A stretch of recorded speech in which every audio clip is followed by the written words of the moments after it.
triad congregates at the roof of the world, Kain. A plot to twist the land, to shape the world. North is where your vengeance lies.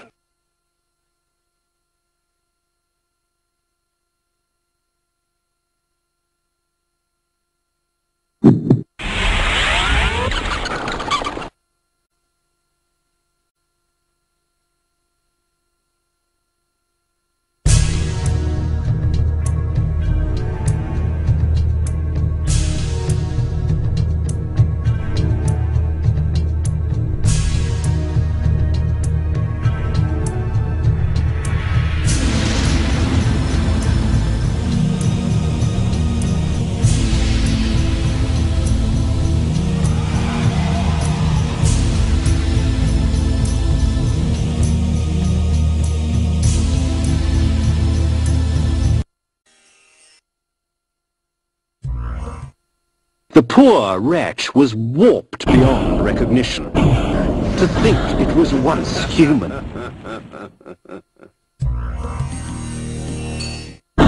Such strange creatures that had been spawned by this dark magic. Things half insect and half mammal. Human torsos grafted onto abominations of the flesh. Sick as it was, I couldn't help but admire its creator's ingenuity.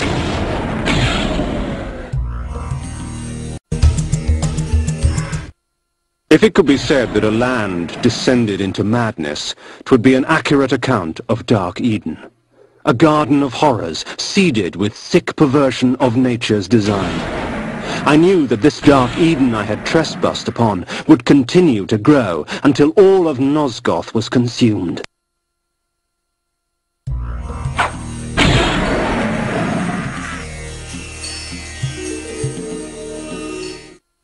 Magic seethed and shifted. I watched the dome of energy as it expanded, absorbing and recreating, consuming life and leaving behind only a twisted parody.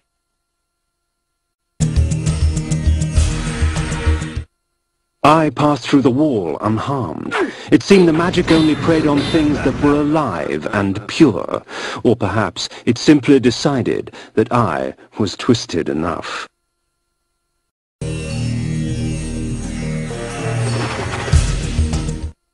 The surface of the castle belied its interior, for it was far larger inside than out.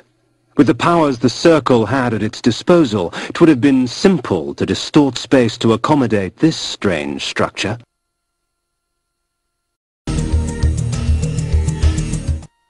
The Sorcerer's sanctuary, his laboratory. Inside was all manner of items arcane, pickled bodies, dissected corpses, both man and beast, and metal construct that heaved arcs of energy into the air. I sensed more than one force being manipulated in this place. Strange. Rarely did a sorcerer condescend to work with others.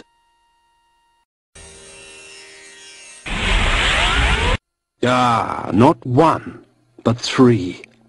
DeJoule the Energist, Bane the Druid, and Anarcrothe the Alchemist. How considerate of them to hasten my search. So the Scourge of the Circle has arrived! Fear him not, Bane. He is but a whelp. His soul is ours for the taking.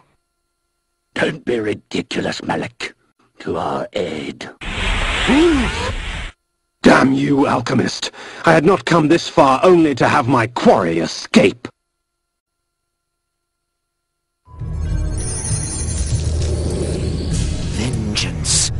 Vengeance for my eternity of suffering.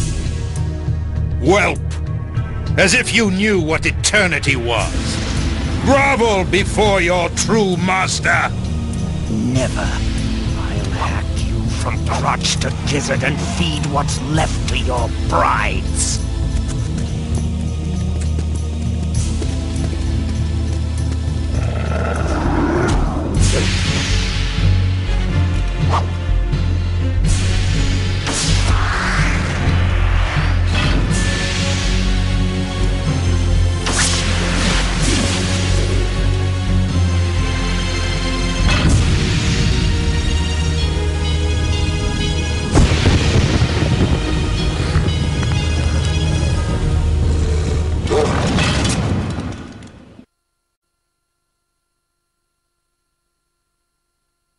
As Vorador clashed against Malek, I gave pursuit to the fleeing wizards, DeJoule and Bane.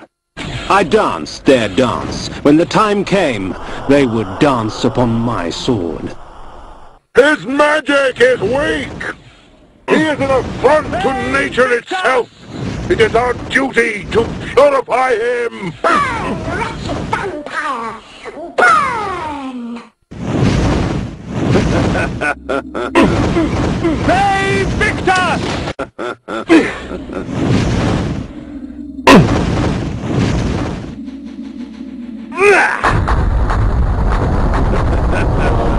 The antler headdress had broken in the fight, but power still resided in its ivory form.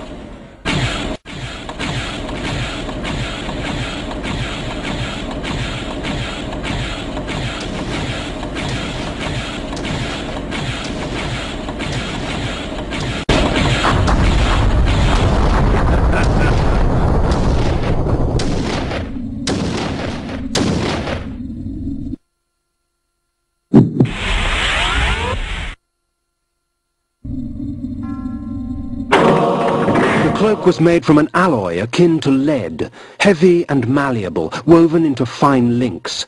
The energy she controlled was stored in this garment.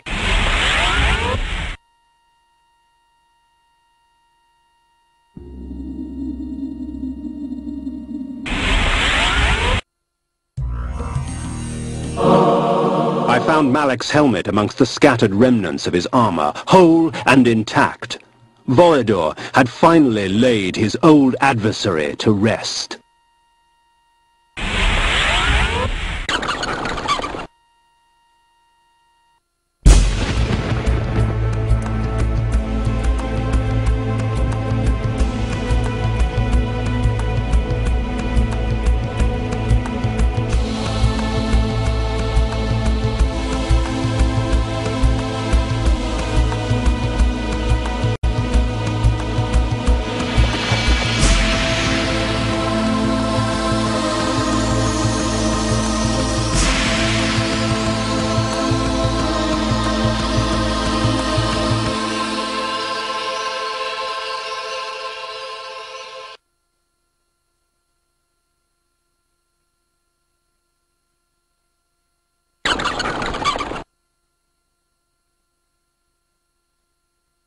The helmet of Malek I placed before the Pillar of Conflict.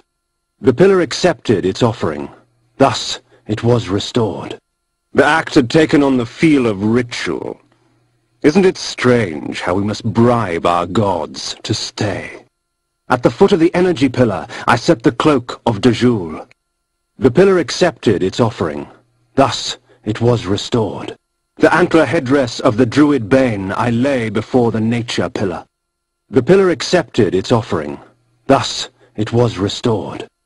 You must seek Azimuth the Planer at the heart of Avernus. 3 instruments await you to aid you in your quest. But first you must rise, and you must fall, and find your salvation in between.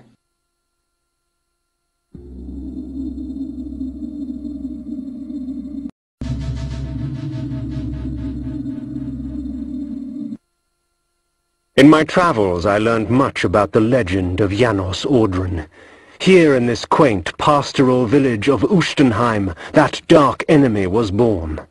Janos preyed upon its peasants until he was finally hunted down and executed.